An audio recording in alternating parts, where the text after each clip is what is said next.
নমস্কার বন্ধুরা, বেঙ্গল গুরুকুলে আপনাদের প্রত্যেককে স্বাগত।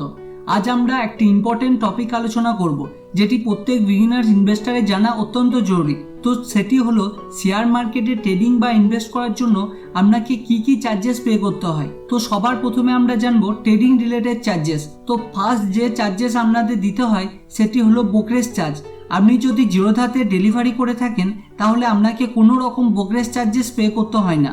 আর ইন্টারডেতে 0.01% অথবা 20 টাকা পার অর্ডার হিসাবে পে করতে হয়। যদি আপনার 20 টাকার বেশি ব্রোকারেজ চার্জেস হয়ে যায় তাহলে সেই ক্ষেত্রে জিরোধা ম্যাক্সিমাম 20 টাকাই নিয়ে থাকে, এর বেশি নেয় না।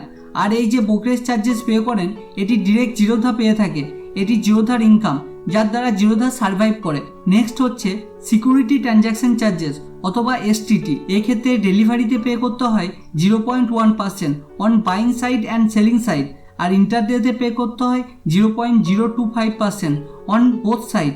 এই যে STT পে করেন এটি ডিরেক্ট গভর্নমেন্ট অফ ইন্ডিয়া পেয়ে থাকে।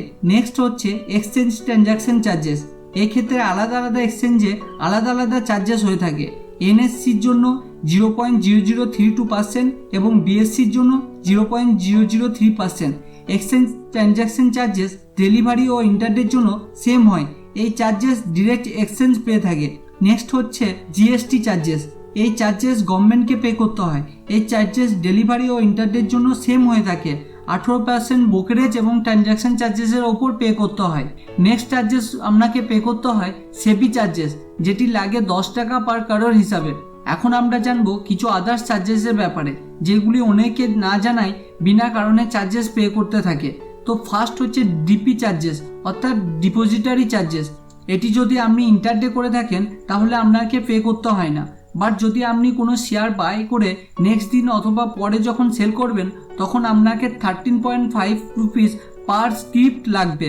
অর্থাৎ আপনি যতবার শেয়ার সেল করবেন ততবার আপনাকে 13.5 রুপিস পে করতে হবে। সেকেন্ড হচ্ছে অ্যানুয়াল মেনটেন্যান্স চার্জেস, যেটি জিরোধার ক্ষেত্রে 300 পার ইয়ার হিসাবে পে করতে হয়। থার্ড হচ্ছে স্ট্যাম্প চার্জেস। এটি ডিরেক্ট স্টেট গভর্নমেন্টকে পে করতে হয়। ডেলিভারি ক্ষেত্রে 0.01% টোটাল অফ ট্রানজাকশন এবং ইন্টারডে ক্ষেত্রে 0.002% পে করতে হয় টোটাল ট্রানজাকশনের ওপর। ফোর্থ হচ্ছে পেমেন্ট গেটওয়ে চার্জেস। যখন আপনি ফান্ড অ্যাড করেন আপনার ট্রেডিং অ্যাকাউন্টে তখন যতবার আপনি ফান্ড অ্যাড করবেন ততবার আপনাকে 9 রুপিস প্লাস GST অর্থাৎ 11 রুপিস দিতে হয়। নেক্সট অর্থাৎ মোস্ট ইম্পর্টেন্ট এবং হরেবল যে চার্জেস সেটি হলো আপনি যদি MIS অথবা ব্যাকেট অর্ডার ও কভার অর্ডার করে থাকেন এবং সেটি 3:15 আগে যদি সেল না করেন তাহলে জিরোধা অটোমেটিক 3:15 পর সেল করে দেয়।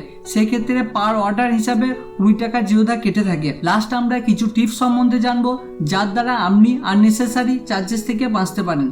তো আপনি সর্বদা চেষ্টা করবেন ডেলিভারি শেয়ার একবারে সেল করার, তো তাতে আপনি DP চার্জেস থেকে রেহাই পেতে পারেন। এবং সেকেন্ড হচ্ছে আপনি সর্বদা চেষ্টা করবেন MIS ব্যাকেট অর্ডার ও কভার অর্ডার পজিশন থেকে 3:15 আগে পেরিয়ে যাবার। তো এভাবেই শিখতে থাকুন, জানতে থাকুন আর নলেজ বাড়াতে থাকুন। আজ এ পর্যন্ত। যদি ভিডিওটি ভালো লাগে লাইক শেয়ার করবেন এবং যদি সাবস্ক্রাইব না করে থাকেন অবশ্যই সাবস্ক্রাইব করে দেবেন। কোনো কোশ্চেন থাকলে নিচে কমেন্ট বক্সে জিজ্ঞাসা করতে পারেন। Thanks for watching.